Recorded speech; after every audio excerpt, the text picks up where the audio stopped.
नमस्कार, आदाब, सत श्री अकाल और खुशामदीद। Very very good evening to all of you people. This is your master teacher Harsh P M, जो कि आपके सामने आज लाइव हैं एक बहुत ही बढ़िया कोर्स के साथ, और वो है बीटेक फ्रॉम आईआईएससी बैंगलोर। ये करना बहुत मुमकिन है, कॉलेज बहुत बढ़िया है। इनफैक्ट आईआईएससी बैंगलोर वर्ल्ड के one of the top most institutes में से आता है।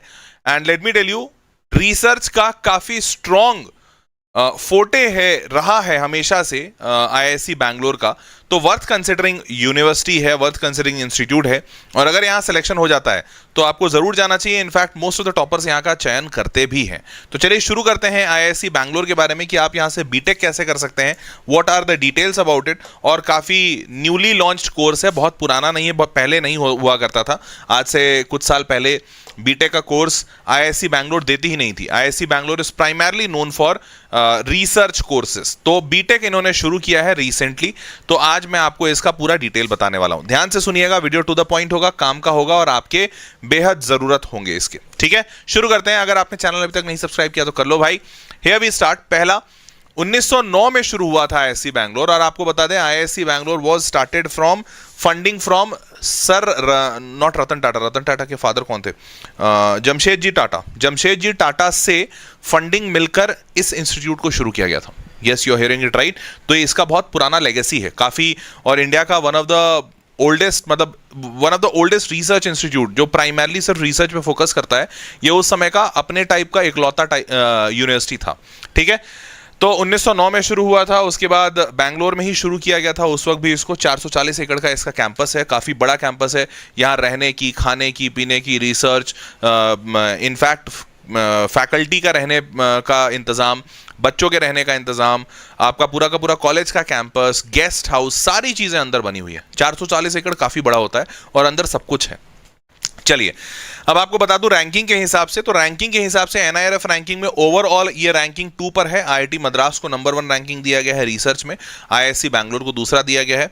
और अगर आप बात करेंगे इंडियन रैंकिंग रिसर्च इंस्टीट्यूट के हिसाब से, sorry overall ranking university ranking में दूसरे पे है, बट रिसर्च इंस्टीट्यूशंस की रैंकिंग में अगर आप देखेंगे तो भारत में ये नंबर 1 पर आता है। ठीक है, आईआईएससी बैंगलोर।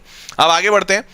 पैकेजेस की बात करें तो जो लास्ट ईयर का डेटा है वो कहता है कि यहाँ का हाईएस्ट सीटीसी 65 एलपीए का है, और मीडियन सीटीसी जरा देखो, हाईएस्ट बहुत ज्यादा ना हो शायद, पर मीडियन देख रहे हो। मीडियन का मतलब मेजॉरिटी बच्चों को जो सीटीसी मिलता है वो अराउंड 27 एलपीए का, 27 लाख पर एनम का है।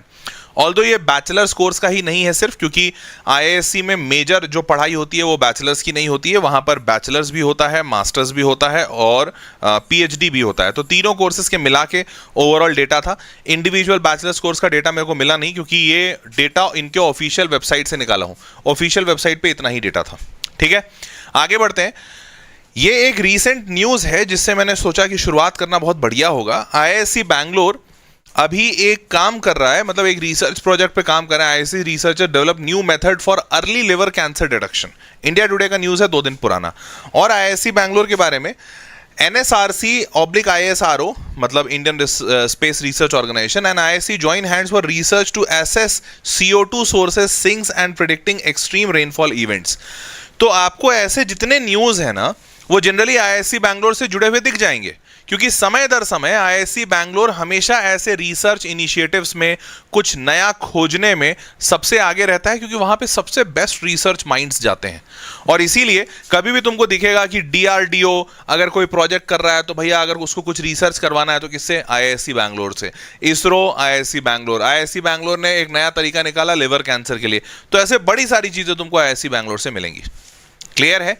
तो अपने आप में भाई जाना जाता है इस चीज़ के लिए। बहुत पुराना, मतलब 100 साल से ज़्यादा, 150 साल के आसपास होने वाला है। अभी 150 साल में वैसे समय है, बट 125 साल तो हो ही गए हैं। तो इतना पुराना इंस्टीट्यूट और तगड़ा ट्रैक रिकॉर्ड। चलिए, तो यहाँ पर 2 कोर्सेज होते हैं बैचलर्स के। एक कोर्स होता है बीएस, जिसको बैचलर ऑफ साइंस कहते हैं। बीएस मतलब बैचलर ऑफ साइंस, ये प्योर रिसर्च का कोर्स है। और एक कोर्स है इनके यहाँ बीटेक, बैचलर ऑफ टेक्नोलॉजी, जहां पर मैथमेटिक्स एंड कंप्यूटिंग पढ़ाते हैं। ठीक है, तो मैथमेटिक्स एंड कंप्यूटिंग भी काफी सॉट आफ्टर कोर्स है, और आज के डेट में बहुत फेमस हो रहा है इंजीनियर्स के बीच में भी, क्योंकि कंप्यूटर साइंस सारे लोग ले रहे हैं। थोड़ा कंप्यूटर साइंस से यूनिक अगर कुछ लेना है तो that is mathematics and computing, जहां मैथमेटिक्स का नॉलेज और कंप्यूटिंग मतलब कंप्यूटर साइंस दोनों आता है। अब अगर आपको रिसर्च करना है तो यहाँ पे 4 साल का बीएस का प्रोग्राम है, जिसमें आपको पूरा पूरा रिसर्च ही कराया जाएगा, और यहाँ पर आपको बायोलॉजी, फिजिक्स, केमिस्ट्री ऐसे सब्जेक्ट दिए जाते हैं। मतलब BS in physics, BS physics ये होगा आपका कोर्स, या बीएस केमिस्ट्री, या BS biology, BS mathematics, environmental science, materials, ये सब पे होता है बीएस रिसर्च वाला। अब अगर आप बीटेक में आते हैं तो बीटेक में सिर्फ एक ही ब्रांच है इनके पास, मैथमेटिक्स कंप्यूटिंग, और ये भी साल 2022 में खुला है। ठीक है, तो mathematics, computer science and data science, ये तीनों को मिला के पढ़ाते हैं। तो मैं आज इसी की बात करने आया हूं। हालांकि अगर आप चाहें तो इसके बारे में थोड़ा सा बता दूंगा, बट अगर आप चाहें तो आप इसमें भी जा सकते हैं, आपकी इच्छा पे। इनफैक्ट इसमें जाना थोड़ा आसान भी है।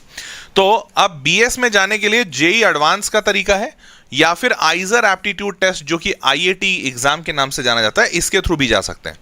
बीटेक में आप सिर्फ जेडब्ल्यू एडवांस के थ्रू जा सकते हैं। वैसे आपको जानकारी के लिए बता दूं कि पहले बीएस रिसर्च में, मतलब पिछले सालों में, यहां पर जाने के लिए 2 और तरीके थे। एक था नीट एग्जामिनेशन देकर भी बच्चा जा सकता था, जो कि बीएस बायोलॉजी लेगा, और दूसरा एक तरीका था जेडब्ल्यू मेंस। जेडब्ल्यू मेंस के थ्रू भी बच्चे यहां जाते थे, पर इस साल से इन दोनों को रोक दिया गया है। नीट और जेई मेंस के थ्रू इनटेक नहीं कर रहे हैं इस साल, सिर्फ जेई एडवांस और IISER aptitude test. B Tech math और कंप्यूटिंग में सिर्फ जेई एडवांस के थ्रू। क्लियर? अब ऐसे न्यूज अक्सर आते रहते हैं, मेरे को 2 ही न्यूज स्निपेट मिले, बट इससे ज्यादा भी हैं, कि बच्चे आईआईटी बॉम्बे वगैरह छोड़कर, अब जैसे ये ऑल इंडिया रैंक 5 है, इसी साल का बच्चा है, साल 2025 का, ये ऑल इंडिया रैंक 5 है, मतलब इसको आईआईटी बॉम्बे में कंप्यूटर साइंस मिल जाएगा। पर इसने कंप्यूटर साइंस छोड़ा, आईआईटी बॉम्बे छोड़ा, इसने आईआईएससी बैंगलोर ज्वाइन किया, और आईआईएससी बैंगलोर ज्वाइन किया किस चीज के लिए? फिजिक्स के लिए, BSc in physics, BSc in physics. उसके बाद keen on research, JEE topper from Bengaluru picks ISC over IIT Bombay computer science, 2022 का ऑल इंडिया रैंक 1। तो ऐसे बहुत सारे न्यूज तुमको दिख जाएंगे। चलिए अब आगे बढ़ते हैं। तो मैथमेटिक्स कंप्यूटिंग में क्या है डिटेल बता देता हूं। तो इसमें कौन कौन बच्चा अलाउड है? 24, 25 और 23 वाला। 23 वाला नहीं अलाउड होगा क्योंकि वो जेई एडवांस के लिए अलाउड नहीं है। तो 24 और 25 वाला बच्चा अलाउड है। ठीक है, 75% नंबर आने चाहिए आपके 12वीं में। जाहिर सी बात है, अगर वो नहीं होगा तो एडवांस ही नहीं लिख पाओगे। तो ये तो नॉर्मल दिख रहा है। उसके बाद इस कोर्स में टोटल 52 सीट्स हैं। तो सीट बहुत ज्यादा नहीं है, परंतु 52 सीट होने के बावजूद इसका रैंक थोड़ा पीछे तक जाता है। ये एक अच्छी बात है, तो ध्यान से सुनिए। जिनको जिनको इंटरेस्ट है उनके लिए मौका हो सकता है। तो यहां पर जो क्लोजिंग रैंक गया है साल 2023 का और साल 2024 का, साल 2023 में क्लोजिंग रैंक गया है 757, 2024 में रैंक गया है 708। मतलब सीट बेहद कम है, 52 ओनली। और ये one of the top institute में भी आता है इंडिया में, लेकिन उसके बाद भी 700-750 रैंक तक जा रहा है इसका क्लोजिंग रैंक। तो आपके लिए अच्छा अपॉर्चुनिटी है, क्योंकि सारे लोग अभी भी रिसर्च के पावर को समझ नहीं पाए। अभी भी लोगों को लग रहा है इंजीनियरिंग ज़्यादा अच्छा है। उसके बाद साल 2025 का अभी का जो है, उसमें 856 पे लास्ट रैंक बंद हुआ है। अभी जो 2 राउंड हुए हैं उसके हिसाब से, तो 856 पे ये बंद होता दिख रहा है। क्लियर? नाउ मूविंग फॉरवर्ड, अब बात करते हैं फीस कितनी लगती है इस कॉलेज में पढ़ने के लिए बीटेक में। तो बीटेक की फीस 2 लाख रुपए है। 2 लाख रुपए आपका ट्यूशन फीस साल का, 1 साल का। बाकी जो थोड़ा बहुत लेते हैं कि इधर का फीस उधर का फीस, 12,400। एमएस वाले को भी, इंटीग्रेटेड पीएचडी सबको ऐसे ही, इंटीग्रेटेड पीएचडी वाले को 42,000 रुपए। तो इतना पैसा सरकार दे रही है। ठीक है, नाउ मूविंग फॉरवर्ड। अब तो बीटेक वाले बच्चों को बस पैसा नहीं मिल रहा, क्योंकि इंजीनियरिंग तो प्रोफेशनल कोर्स है। अब बात करते हैं इसमें कैसे जाना। तो ध्यान दीजिएगा, इसका एडमिशन जोसा के थ्रू नहीं होगा। वापस से बता दूं, इसका एडमिशन जोसा के थ्रू नहीं होगा, जोसा के थ्रू नहीं होगा। इसका एडमिशन ये अपने से लेता जो बना है वो 856 बना है। तो मई मंथ ऑफ एवरी ईयर शुरू होता है, और इसके लिए जो पैसा लगता है वो 500 रुपए है। 500 रुपए काउंसलिंग की फीस है, वो 500 रुपए आपको देनी होगी, और काउंसलिंग में आप बैठ सकते हैं। क्लियर है भाई? क्लियर है भाई? सबको समझ में आ गया? वीडियो पॉज हो गया था, अब समझ में आ गया। दोबारा बता दे रहा हूं, मई के महीने में हमेशा काउंसलिंग के लिए रजिस्ट्रेशन शुरू होता है, जून में वो खत्म हो जाता है। तो मई से जून आपका 1 महीने का समय रहता है। आप काउंसलिंग इनके वेबसाइट पे जाकर रजिस्टर करना पड़ेगा। ये जोसा से के थ्रू नहीं लेते हैं, और 500 रुपये लगेगा काउंसलिंग के लिए रजिस्टर करने के लिए। क्लियर है? सबको समझ में आ गया? चलिए, दैट वॉज ऑल। तो ladies and gentleman, I hope कि मैं आपको सही पूरी जानकारी दे पाया होंगे और आपके सारे डाउट्स क्लियर हुए होंगे।